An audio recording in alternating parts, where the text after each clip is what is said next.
It was a morning in April, and Seattle was still damp from the rain the night before.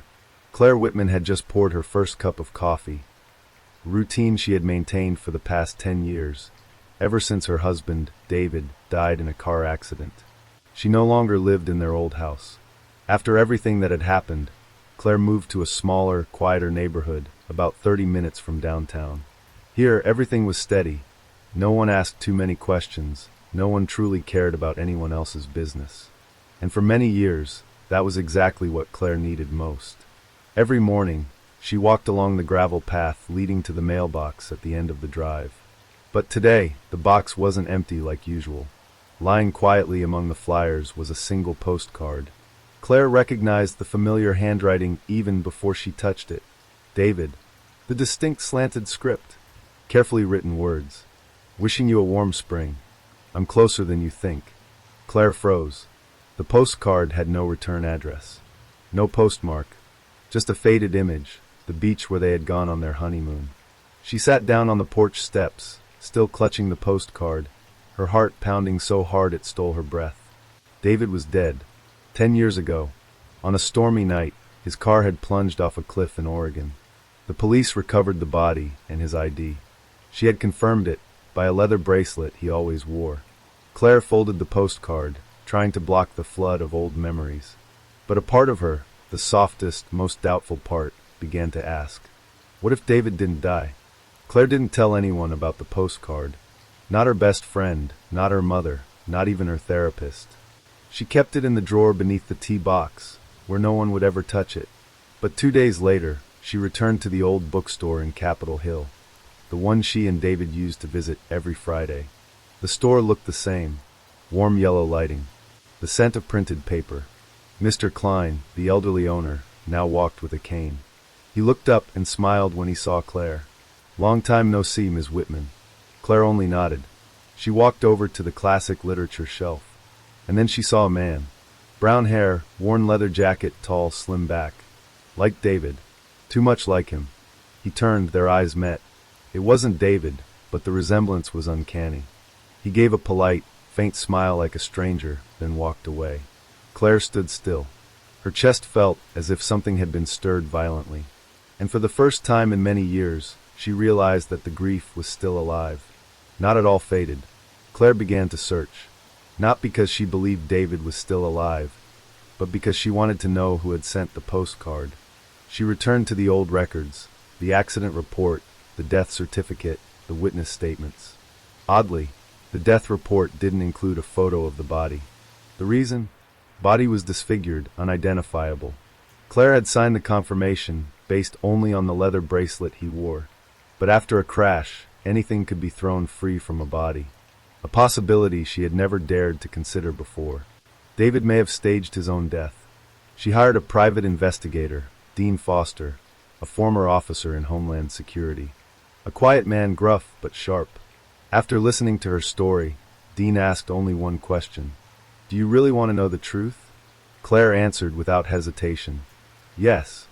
Dean Foster worked quickly. Just 3 days later, he called Claire. There's a man named Daniel White renting a cabin in Astoria, Oregon, about 30 miles from the old crash site. No job records, no social media presence, but he pays in cash regularly every month. Locals say he keeps to himself, never comes into town. Claire listened, barely breathing.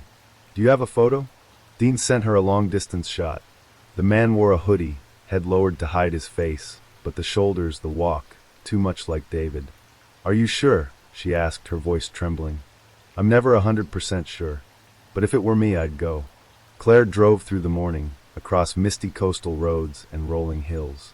Astoria greeted her with a salty wind and a cold that was impossible to mistake. Cabin number 17 was tucked behind a row of pine trees. A small wooden house, gray siding, windows sealed tight. Claire parked a few dozen meters away. She sat in the car for nearly an hour, hands gripping the wheel, heart racing. Finally, she stepped out, knocked 3 times. No answer. But just as she turned to leave, the door creaked open. A man stood there, dark brown hair, eyes so familiar it chilled her. Claire, he said. Her heart snapped back 10 years. David, she whispered. He didn't answer, but in his eyes, fear, regret. and hope. The cabin smelled of old wood and dusty curtains. David made tea for her, still peppermint, the kind she liked. They sat across from each other like strangers. Neither knew where to begin. "I thought you were dead," Claire said. "I was. To the world." "Why?" David looked down at his hands. "At the time, I was being watched by the FBI." Claire froze. "I was involved in a financial deal. Not entirely legal. By the time I realized I'd been set up, it was too late. If I stayed, I'd either go to prison or die for real. So you chose to leave everything behind." "I didn't have a choice." "Claire, they threatened you too." Silence wrapped around them. David continued, "I knew you'd survive if I wasn't there. You're stronger than you think. But I've been watching from afar. I just couldn't show up." Claire gave a sad laugh. "You were wrong. I wasn't okay. For 10 years, I've lived like each day was just a faded copy of the day before." The rain came down hard. The cabin roof shuddered with each gust. Claire stood up. "I don't know why I came here. Maybe out of anger. Maybe out of hope." David said nothing, but his eyes reddened. "I spent 10 years trying to come back to life. Don't make me reopen the wound." "I won't," David said. "But you deserve the truth." Claire turned away. Just before stepping out the door, she paused. "I don't forgive you, but I can't hate you forever either." David nodded, as if that was the best he had dared hope for. 3 weeks later, Claire returned to Seattle. One late afternoon, while rearranging her bookshelf, she found another postcard. This time, it wasn't from David. It was from Emily, David's younger sister, whom Claire had lost contact with. "I knew he was alive. I also knew you needed to know the truth. I was the one who sent the postcard. I'm sorry for breaking everything, but you deserved an answer." Claire gave a soft smile. Something stirred inside her, pain, relief, and finally closure. She placed the postcard on the table, sat down, and began to write.